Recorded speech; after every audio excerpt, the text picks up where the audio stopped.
রাধা রাধা বন্ধুরা, সবাইকে স্বাগত জানাই। আজকে শুধুমাত্র আটা দিয়ে সিঙ্গারা পিঠা বানিয়ে দেখাবো, তোমরা দেখতে থাকুন। প্রথমেই আমি আটাগুলোকে খোল টেনে নিচ্ছি।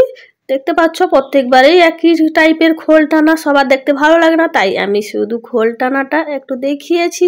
তারপরে খোল টানা হয়ে গেছে, আর একটা থালায় আমি ঢেলে নিলাম। ঢেলে একটু ঠান্ডা করে নেব। ঠান্ডা করে আমি ভালো করে দেবে নেব। দেবে ছোট ছোট করে মুছি কেটে নেব। আর পুরটাও রেডি করে নিয়েছি, তোমাদের দেখায়নি। আমি পুরটাকে রেডি করে নিয়েছি। এবার আটার যে ছোট ছোট গোড়া করেছিলাম সেগুলোকে চাকতি বেলুন দিয়ে পাতলা করে বেলে নেব। আর এইভাবে একটা একটা করে বেলে কিছুগুলো বেলে নেবো একসঙ্গে, দিলে ভালো হবে। একটা একটা করে বেলবো, আর একটা একটা তৈরি করতে দেরি হয়ে যাবে, তাই আমি সবগুলোকে বেলে তারপরে আমি একটা বেলা রুটি নিয়েছি, তার উপরে পুর দিয়ে দিচ্ছি। আর তার যে 3 ভাগে ভাগ করে সুন্দরভাবে আমি হাত দিয়ে টিপে টিপে দিচ্ছি। দেখো সিঙ্গারার মতো হয়ে গেছে।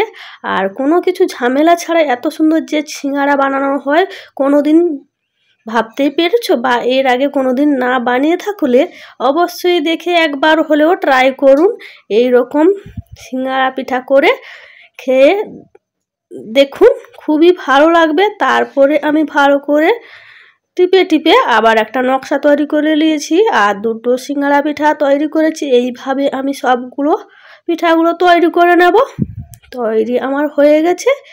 এবার আমি উনানটাকে ধরিয়ে, কড়াই গরম হয়ে গেছে, কড়াইতে আমি সাদা তেল দিয়ে দিলাম। তেলটাও গরম হয়ে গেছে। এবার একটা একটা পিঠাগুলো ছেড়ে দিলাম তেলের মধ্যে। আবার উল্টে পাল্টে নেব, আর লাল লাল হয়ে যাবে। এবার আমি নিয়ে নেব। একদম রেডি হয়ে গেছে সিঙ্গারা বাটা। দেখতেও কেমন লাগছে অবশ্যই কমেন্ট করে জানাবেন। আর কে কোথা থেকে দেখছো কমেন্ট করবে। আর এইভাবে আমি সবগুলো পিঠাকে ভেজে নেব তেলে।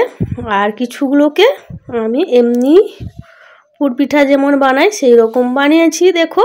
আর এতটাই গরম লাগছে, খেতেও পারছি না, তাই সেই রকম দেখো এতটাই মুচমুচে হয়েছে, দেখিয়ে দিলাম। পিঠাটি কার কেমন লাগছে লাইক শেয়ার সাবস্ক্রাইব করো এবং কমেন্টে জানাও, আর বেশি বেশি করে শেয়ার করো।